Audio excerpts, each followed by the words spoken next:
Hello दोस्तों, आप सभी का मेरे यूट्यूब चैनल में स्वागत है। दोस्तों, आज मैं लाया हूँ उत्तराखंड पुलिस का मॉडल पेपर। दोस्तों, वीडियो को पूरा देखिए। दोस्तों, हर प्रश्न को इम्पोर्टेंट है। दोस्तों, हर प्रश्न को एक नज़र जरूर देखिए। दोस्तों, भले वीडियो स्पीड से देखिए दोस्तों, मगर पूरा वीडियो एक बार ज़रूर देखिए। दोस्तों, शुरू करते हैं दोस्तों आज के प्रश्न।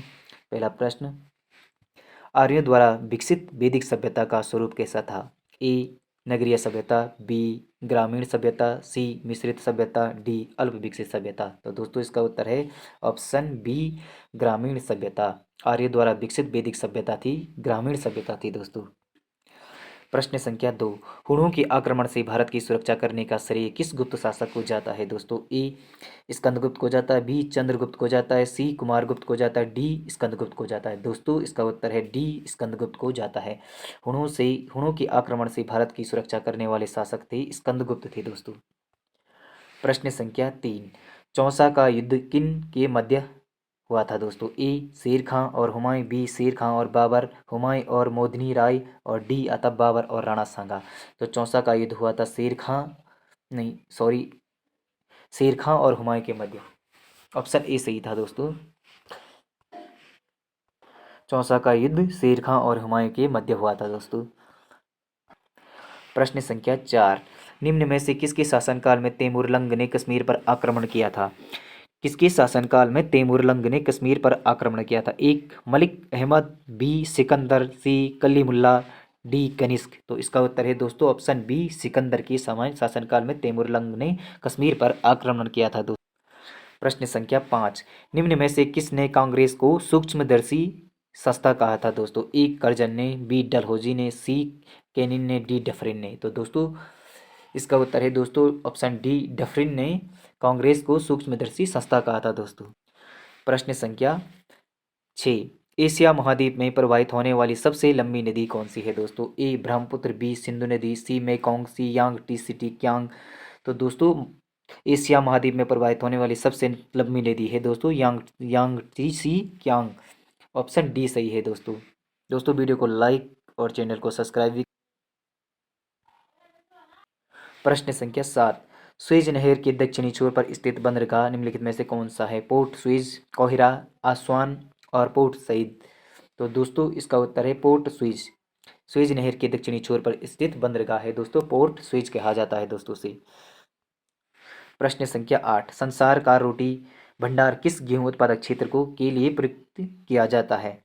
संसार का रोटी का भंडार किस गेहूं उत्पादक क्षेत्र के लिए प्रयुक्त किया जाता है? ए स्टेपी क्षेत्र को, डाउन्स क्षेत्र को, पेरीज क्षेत्र को, पंपास क्षेत्र को। दोस्तों, इसका उत्तर है पेरीज क्षेत्र को गेहूं का रोटी का भंडार कहा जाता है। दोस्तों, वीडियो को पूरा देखिए। दोस्तों, सारे प्रश्न इंपॉर्टेंट है। दोस्तों, प्रश्न संख्या 9, भारत में अधिकांश वर्षा किसके द्वारा होती है? ए उत्तर पूर्वी मानसून से, बी पश्चिमी विक्षोभ से, सी उष्णकटिबंधीय चक्रवात से, डी दक्षिण पश्चिम मानसून से। तो दोस्तों, इसका उत्तर है दक्षिण पश्चिमी मानसून से भारत में अधिकांश वर्षा होती है। दोस्तों, प्रश्न संख्या 10, कर्क रेखा भारत के कितने राज्यों से होकर गुजरती है? दोस्तों, ऑप्शन ए 7 राज्यों से, बी 8 राज्यों से, 9 राज्यों से, और डी 10 राज्यों से। तो दोस्तों, इसका उत्तर है ऑप्शन बी, 8 राज्यों से होकर गुजरती है दोस्तों कर्क रेखा।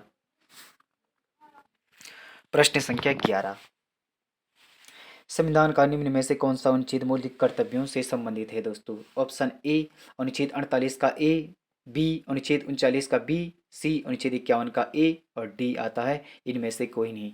तो दोस्तों, इसका उत्तर होगा दोस्तों ऑप्शन सी, अनुच्छेद 51 का क। संविधान का कौन सा अनुच्छेद मौलिक कर्तव्यों से संबंधित है? तो अनुच्छेद 51 का क मौलिक कर्तव्यों से संबंधित है। दोस्तों, प्रश्न संख्या 12, संविधान के किस भाग में नीति निर्देशक तत्वों का उल्लेख किया गया है? दोस्तों, ए तृतीय भाग में, बी चतुर्थ भाग में, सी द्वितीय भाग में, और डी नवम भाग में। तो दोस्तों, इसका उत्तर है ऑप्शन बी, चतुर्थ भाग में संविधान के नीति निर्देशक तत्वों का उल्लेख किया है। दोस्तों, प्रश्न संख्या 13, भारतीय संविधान का कौन सा अनुच्छेद राष्ट्रपति को उच्चतम न्यायालय से परामर्श करने की शक्ति प्रदान करता है?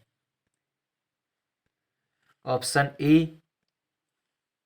अनुच्छेद 129, बी अनुच्छेद 132, सी अनुच्छेद 143, डी अनुच्छेद 132। तो इसका आंसर है दोस्तों अनुच्छेद 143 राष्ट्रपति उच्चतम न्यायालय से परामर्श मांगने की शक्ति प्रदान करता है, अनुच्छेद 143। प्रश्न संख्या 14। संसद की प्रत्येक सदन की कार्यवाही में संसद का सदस्य न होते हुए भी कौन भाग ले सकता है दोस्तों? ए उपराष्ट्रपति, बी मुख्य न्यायाधीश, सी महान्यायवादी, डी उपरोक्त में से कोई नहीं। तो उसका उत्तर है दोस्तों ऑप्शन सी, महान्यायवादी संसद का सदस्य न होते हुए भी संसद में भाग ले सकता है दोस्तों। प्रश्न संख्या 15। नीति आयोग का अध्यक्ष कौन होता है दोस्तों? ए राष्ट्रपति, बी उपराष्ट्रपति, सी प्रधानमंत्री, डी गृह मंत्री। तो नीति आयोग का अध्यक्ष होता है दोस्तों प्रधानमंत्री, नीति आयोग का अध्यक्ष होता है दोस्तों। प्रश्न संख्या 16। सिक्कों का मुद्रण कौन करता है दोस्तों? ए भारत सरकार करती है, बी रिजर्व बैंक करता है, सी भारतीय डाक सेवा करता है, डी नोवार्ड करता है। तो दोस्तों इसका उत्तर है ऑप्शन ए, भारत सरकार सिक्कों का मुद्रण करता है दोस्तों। प्रश्न संख्या 17। पानी में पाए जाने वाले रेडियो सक्रिय पदार्थ का अंश कारण बनता है, कैंसर का कारण बनता है, आंख से पानी गिरने का कारण बनता है, डीएनए विखंडन का कारण बनता है, यह सभी। तो दोस्तों इसका उत्तर है डी, यह सभी। पानी में पाए जाने वाले रेडियो सक्रिय पदार्थ का अंश कारण बनता है कैंसर का, आंख में पानी गिरने का, डीएनए विखंडन का, ये सभी के कारण बनते हैं दोस्तों। दोस्तों वीडियो को लाइक और चैनल को सब्सक्राइब भी करते रहिए दोस्तों। प्रश्न संख्या 18। किस पदार्थ का वह सूक्ष्मतम कण जिसका विभाजन नहीं हो सकता है उसे कहते हैं यौगिक, अणु, परमाणु, तत्व? तो दोस्तों उसे परमाणु कहते हैं जिसका विखंडन नहीं किया जा सकता है। प्रश्न संख्या 19। तपेदिक कैसे फैलता है दोस्तों? ए बिंदु संचरण से, बी रक्त संचरण से, सी संदूषित पानी से और डी यौन संपर्क से। दोस्तों इसका उत्तर है बिंदु संचरण से तपेदिक फैलता है दोस्तों। प्रश्न संख्या 20। रक्त की स्कंदन हेतु कौन सा विटामिन आवश्यक है दोस्तों? A vitamin B, B vitamin C, vitamin K और विटामिन ई। तो दोस्तों इसका आंसर है दोस्तों विटामिन के। रक्त स्पंदन हेतु विटामिन के आवश्यक है दोस्तों। प्रश्न संख्या 21। बिस्नी देवी कौन थी दोस्तों? एक कवियत्री थी दोस्तों, एक समाज सुधारिका थी दोस्तों, एक लेखिका थी दोस्तों, एक स्वतंत्रता सेनानी थी दोस्तों। तो बिस्नी देवी एक स्वतंत्रता सेनानी थी दोस्तों। प्रश्न संख्या 22। कालसी किस नदी के तट पर है दोस्तों? ए टॉस, बी यमुना, सी टॉस और यमुना, डी इनमें से कोई नहीं। तो दोस्तों कालसी, टॉस और यमुना दोनों नदियों के से संगम पर तट पर स्थित है दोस्तों। प्रश्न संख्या 23। झाल, बिणाई, दमामा और मुरैयो क्या है दोस्तों? अरुणाचल की नदियां हैं दोस्तों, लद्दाख की पहाड़ी चोटियां हैं, कुमाऊं के वाद्य यंत्र हैं दोस्तों और गढ़वाल के मंदिर हैं दोस्तों। तो दोस्तों इसका उत्तर है दोस्तों ऑप्शन सी, कुमाऊं के वाद्य यंत्र हैं दोस्तों। प्रश्न संख्या 24। नंदा राजा तीर्थ यात्रा में कांसुआ से होमकुंड की दूरी तय की जाती है, वह दूरी है 180 मीटर, 100 220 किलोमीटर और 280 किलोमीटर और 250 किमी। तो दोस्तों इसका उत्तर है 280 किमी। नंदा राजा तीर्थ यात्रा में कांसुआ से होमकुंड की दूरी तय की जाती है जो 280 किमी में है दोस्तों। प्रश्न संख्या 25। गंगोत्री स्थित है दोस्तों, गंगोत्री स्थित है राष्ट्रीय राजमार्ग संख्या 108 पर, 119 पर, 121 पर, 123 पर। तो दोस्तों इसका उत्तर है 108 पर स्थित है दोस्तों। गंगोत्री राष्ट्रीय राजमार्ग संख्या 108 पर स्थित है दोस्तों। प्रश्न संख्या 26। निम्नांकित में से शुद्ध वाक्य छांटिए। ए रेखा ने भोजन कर ली, बी रेखा भोजन कर ली, सी रेखा ने भोजन किया, सी रेखा ने भोजन कर लिया है। तो इसका आंसर है दोस्तों शुद्ध वाक्य है डी, रेखा ने भोजन कर लिया है दोस्तों। प्रश्न संख्या 27। जिसका हाथ बहुत तेज चलता है उसे त्वरा कहते हैं, क्षिप्रहस्त कहते हैं, फुर्तीला कहते हैं और तीव्रगामी कहते हैं। तो दोस्तों उसे क्षिप्रहस्त कहते हैं, जिसका हाथ बहुत तेज चलता है उसे क्षिप्रहस्त कहते हैं दोस्तों। प्रश्न संख्या 28। शुद्ध शब्द अशुद्ध शब्द का चयन कीजिए। आवश्यकता, वाल्मीकि, नारायण और तत्कालिक। तो दोस्तों इसका आंसर है ऑप्शन सी, नारायण। नारायण होता है दोस्तों, नारायण नहीं, इसलिए इसका आंसर सी सही है दोस्तों। प्रश्न संख्या 29। छठी का दूध याद आना, छठी का दूध याद आना मुहावरे का अर्थ है दोस्तों। ए दुखी होना, बी प्राण संकट में होना, सी अत्यधिक कष्टप्रद होना, डी उपरोक्त में से कोई नहीं। तो दोस्तों इसका आंसर है दोस्तों, इसका आंसर है सी, अत्यधिक कष्टप्रद होना।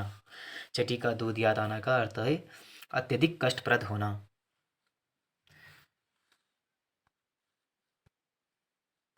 प्रश्न संख्या 30। दो वर्णों के मेल से होने वाले विकार कहलाते हैं दोस्तों। ए समास, बी प्रत्यय, सी संधि, डी उपसर्ग। तो इसे संधि कहते हैं दोस्तों। वर्णों के मेल से बने विकार को संधि कहते हैं दोस्तों। वीडियो अच्छी लगी, वीडियो को लाइक और चैनल को सब्सक्राइब करें दोस्तों। मिलते हैं अगले वीडियो में। धन्यवाद दोस्तों।